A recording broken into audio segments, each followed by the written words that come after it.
This is Jason with Guardian Home Inspection. I'm enjoying a wonderful fall afternoon up on the roof. I found a few defects that I'd like to share with all you YouTubers out there in YouTube land. We're going to start with this chimney. Got a couple things going on. We got some rust and corrosion that has started to take hold, and specifically and more importantly, this chimney cap is in a state of disrepair. It needs some attention. Water can get down into this area right there, and it can freeze and thaw, expand and contract, causing these cracks to get larger over time, and eventually things will start coming off like that. And as you can see right here, it is already broken off, and this will continue until this gets repaired. It's time for some service and maintenance. You can see that the nail got pulled out real easy. We've got sealant pulling away and cracking in these areas. Water can get down in there on a heavy rain, and it can get underneath the shingles and work its way around the roof, show up at other locations, and cause wood rot along the way, all the way through. This roof is actually in really good condition, meaning the roof deck is in good condition even though it's bowed. So let me explain that. You can see that it cups over in this area and rises up and goes back down again. There is no level spot on this roof. It's like that throughout. But the amazing thing is even jumping up and down on it, the wood's just solid. It's not moving, it's not going anywhere. These shingles are getting older. You can see where they've degranulated, and you can see the fiberglass in these areas. At least I hope you can see that. Just the way the sun is shining, it should show up pretty good on the video.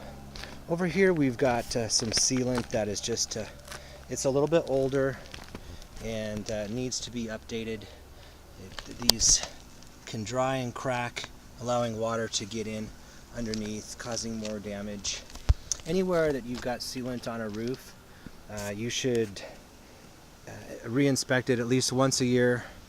You know, the sealant will last a lot longer than 1 year, but it should be checked every year just to make sure that you don't have water intrusion. Now, hopefully you can see how this is cupped over there as well. But like I said, you could jump up and down on that. That roof is not moving. I'll follow this video up with a video in the attic when I get down there, and we'll see what it looks like underneath. Alright, well, I haven't made it to the attic yet, but I did just mention a few minutes ago, well, a few minutes to me and maybe just a few seconds to you, how water can get underneath the shingles and run downhill, causing death and destruction along the way. Well, let me just show you what I came across. So we are underneath, well, let me show you where we're at. We are in underneath a covered patio, and right here's where the roof ends and the patio begins. Top side, this has all shingles, so it's shingled really well, but nevertheless, water has actually come out down below and presented itself. Water will just follow gravity, run downhill, and go to all kinds of areas that you wouldn't even think about. So we've got some moisture damage on the underside of this covered patio as well. The story is going to continue, I'm sure. You're going to follow me through this inspection, and we're going to see all the damage that has occurred from any leaky shingles. Well, I'm still underneath the covered patio. I'd like to take an extra moment and show you something else I just found. So we've got looks to me like a homeowner has installed a electrical outlet. It's difficult to see. We've got it miswired. We've got the hot and neutral reversed. Now this cover, if you're underneath if you're appropriately or adequately covered, you do not need a weather protected cover over this outlet, but we are about 4 feet away, and at this point it's recommended that you have a weather protected cover. Well, I haven't made it very far. That electrical outlet's about 15 feet away, and I come over here and I found some more electrical wire. This wire should be in conduit. This wire is not rated for exterior. It will break down in the sunlight and weather, and we've got a splice here that's not contained. So Just another defect to add to this list. The list goes on. We have some open spaces here. Those spaces should be filled with covers.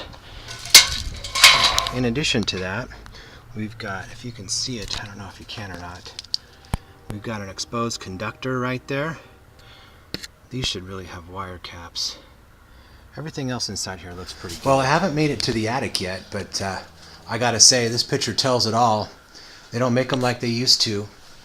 This roof is made out of solid wood planking. I love it. It is super solid. Alright, so here I am, hopefully not blinding you with my headlamp.